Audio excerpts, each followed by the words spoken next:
Hey everyone, Dr. Jack Eddie Hilton here, aka Unsung Empath. It's almost 7 p.m. There's a baby crying. Nobody wants to go to bed. I want to go to bed. But I've started my morning at 8 a.m. teaching my path model to a clinician.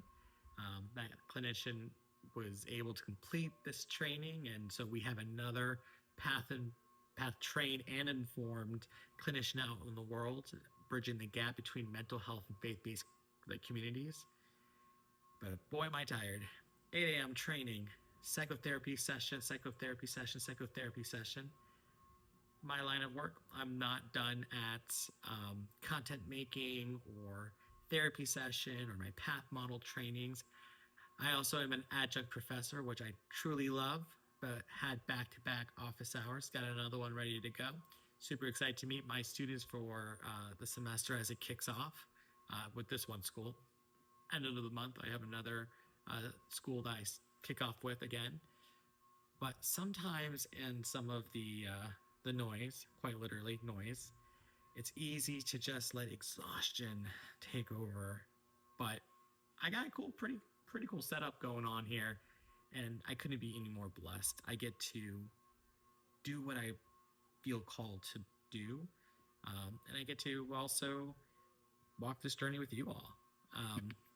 When I think about what it means to be a Christian, most Christians are taught to tell their testimony in 3 beats: before Jesus, meeting Jesus, after Jesus. And it works beautifully for some people, but not many. Because most people's testimony, they don't really fit neatly into a quick bit because it didn't happen in a moment. Our entire testimony in life is something that has happened for many of us since we were born, and we carry that story, that legacy throughout our entire life. And it's not as easy just to be like one and done. This is who I am. Ask me how. Um, our story isn't a singular event. It's a formation. It's something that we have come to know. It's slow. It's layered, complicated. It's human. And Christians with complicated histories often carry one secret, and it's often rooted in fear. If they knew this about me, they wouldn't know what to do with me, or what would they think of me. And so we shrink. I say we as just part of this journey. And we kind of enter into a world of performance and put together, or the perfectionist, or trying to be everything. And so we hide completely. Then we kind of lose that aspect of our testimony. And then when we least realize it, we're triggered and our body's responding. And then we're wondering why. And then we're judging ourselves, saying, oh, such a bad Christian, apparently, because my temper, I lost it. When in fact, we've just kind of lost who we were in the performance mode that we decided to kind of take on. And when I say decided, automatically, it happens in our system and then it comes outwards. And so there is so much gold, quite literally, it's gold. When I tell you that presence is such a crucial state of being, being present with ourselves, noticing what's shifting in us without needing to fix it or quickly to understand it, letting our nervous system catch up, slowing our tempo just down enough to notice, what's on our mind, what's happening in us, being able to separate our body signal from the story that we are telling, and then being able to sit with that without judgment, maybe inviting God into it. God would be with me in this. And then aligning how we want to respond. Let me choose today how I want to respond. I want to respond, not react. I want to pause versus feel like I have to take this on.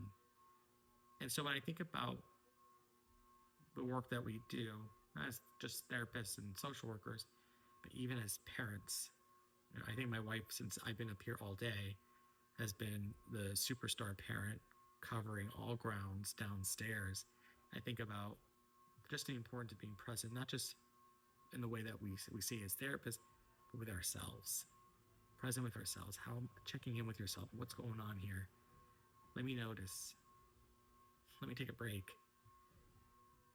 And then I think about maybe uncovering the narratives that we're carrying and separating it from facts and realizing, is this the actual story? Is this God's truth? Is this my truth? Or is this trauma talking to me? Is this trauma, and the stories of other people, repeating itself? But we won't be able to really uncover some of those narratives when our nervous system is so activated and we can't even figure out what's happening with us. We're just reacting. So there is, a process, this is why the path model is sequential. In order to realize something is activated, we need to slow things down, then uncover the narratives that's happening. Oh, it's something that didn't just happen. It's an assumption I had, or I added meaning to something that wasn't intended. And then healing. I look at healing as this ongoing journey, this process. Doesn't have to be big. It could just be something just in micro steps, and something that we could repeatedly do to strengthen those neural pathways in our brain, to be able to say, okay, I can do this. If it means I'm going to say no more frequently, or exhale and breathe a little bit more frequently, then that's what I'll do. If it's going to check in with myself more frequently, then great, that's what I'm going to do. And then I'm going to just walk the path. So if you're anything like me and you had a busy day, or you're hearing the chaos of the house, breathe, realize you're just another person. You're doing your best. No one's judging you. You don't have to be perfect. And just try to be present with what's happening. And realize we're all walking this path together.